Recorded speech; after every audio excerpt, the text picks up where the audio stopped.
Welcome to Aaron Mahnke's Cabinet of Curiosities, a production of iHeartRadio and Grim and Mild. Our world is full of the unexplainable. And if history is an open book, all of these amazing tales are right there on display, just waiting for us to explore. Welcome to the Cabinet of Curiosities.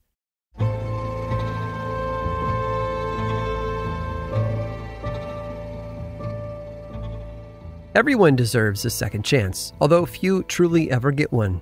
In war, there are no second chances. As the philosopher Plato allegedly put it, only the dead have seen the end of war. Don Carcos, however, didn't die, and yet he saw the end of war. Well, sort of. The day after the Japanese bombed Pearl Harbor, 16-year-old Don went with his older brother to the local Navy recruitment center in their hometown of Lewiston, Maine. While waiting for his brother to finish his application, a recruiter popped his head into the waiting room and asked the younger Don why he wasn't joining his brother.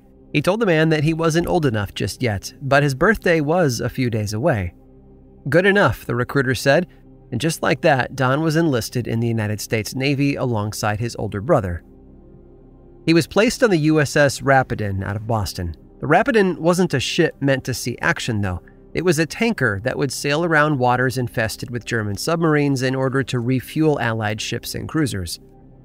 One summer morning, while Don was up on the deck, an explosion rocked the ship.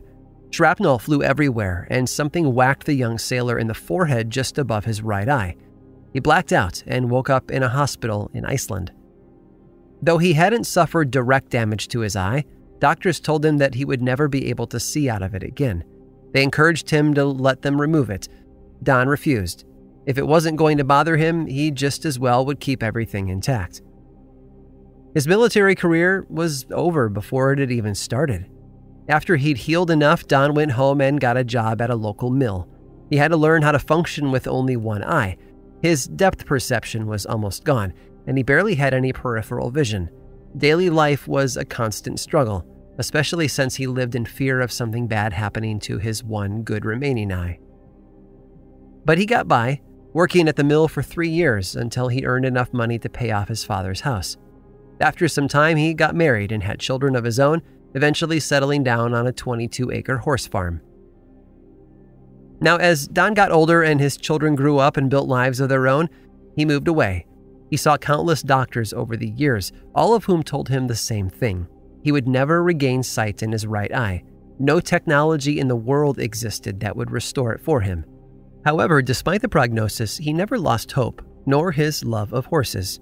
He got a job at the Monticello Raceway in New York when he was in his mid-60s. He was a jack of all trades there, working as a security guard who would check in horses before races. He also did odd jobs around the barn.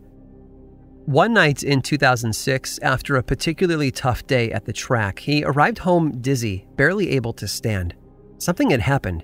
As he rubbed his good eye, he noticed something happening with the other one, the eye his doctors had told him would never work again.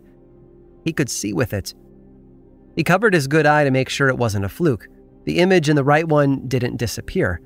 His sight had been restored, and he had My Buddy Chemo to thank for it. My Buddy Chemo was a horse at Monticello. Don was putting a collar around its neck when the horse headbutted him in the same spot where the explosion had hit him 64 years earlier. The impact had been so powerful that it had thrown the 82-year-old back into the paddock wall. He was shaken and ended up with a pretty bad lump on his head, but was otherwise unaffected. Or so he thought. It wasn't until hours later when he got home and realized something inside him had been changed. Don tried to keep it a secret afterward, telling only a few close friends about the incident, but it didn't take long for the story to spread all over the world. The Monticello Miracle, they called him. Don Carcos, the man who had been blind in one eye for almost his entire life, had been cured by a horse. Now that's what I'd call curious.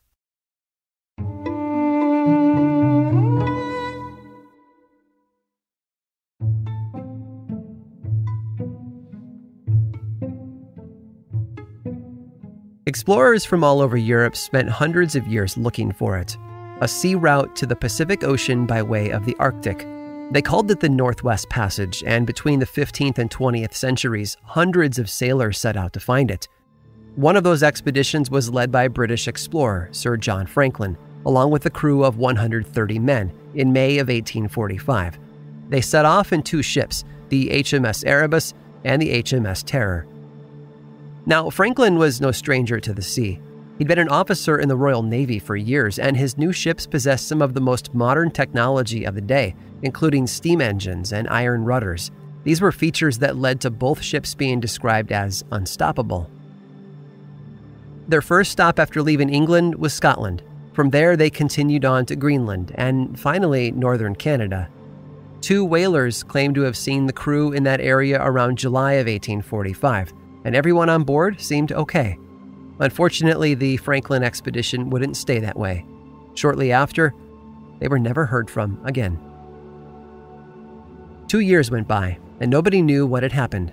There had been no letters, nor any word that the ships had found the Northwest Passage. 3 more expeditions were assembled, but not to find the passage.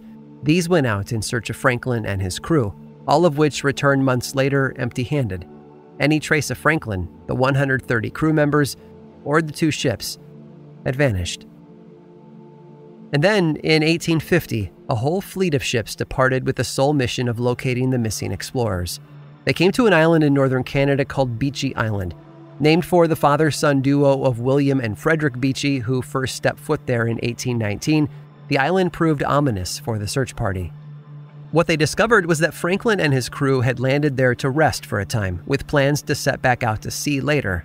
At some point shortly after they arrived, though, 3 crew members died.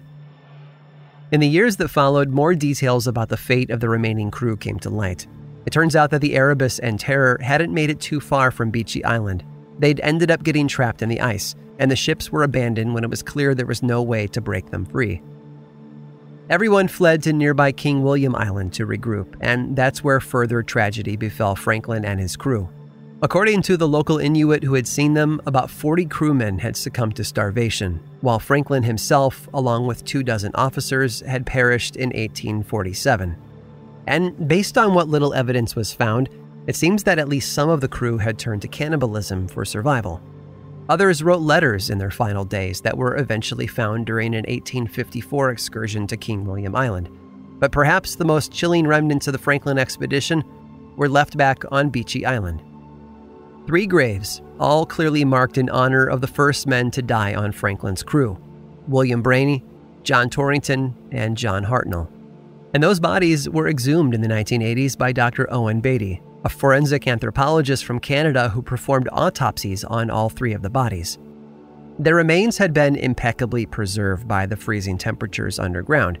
Now, it had originally been believed that the men had died of lead poisoning from the cans used to hold their food and fresh water, but it was later determined that the men in these graves had died from either pneumonia or tuberculosis. They had already been in poor health when they landed on Beechey Island.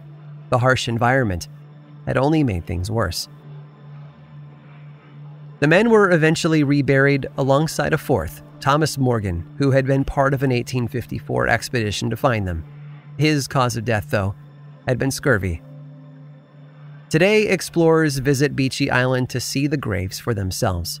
They pay their respects to the men who braved the Arctic in search of the Northwest Passage, unaware that it had all been a one-way trip. And they get to see for themselves one of the last places that Franklin and his crew ever visited, where the environment is only slightly colder than the truth.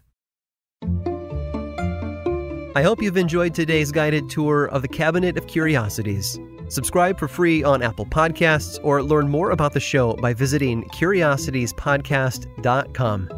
This show was created by me, Aaron Mahnke, in partnership with How Stuff Works. I make another award-winning show called Lore, which is a podcast, book series, and television show, and you can learn all about it over at theworldoflore.com. And until next time, stay curious.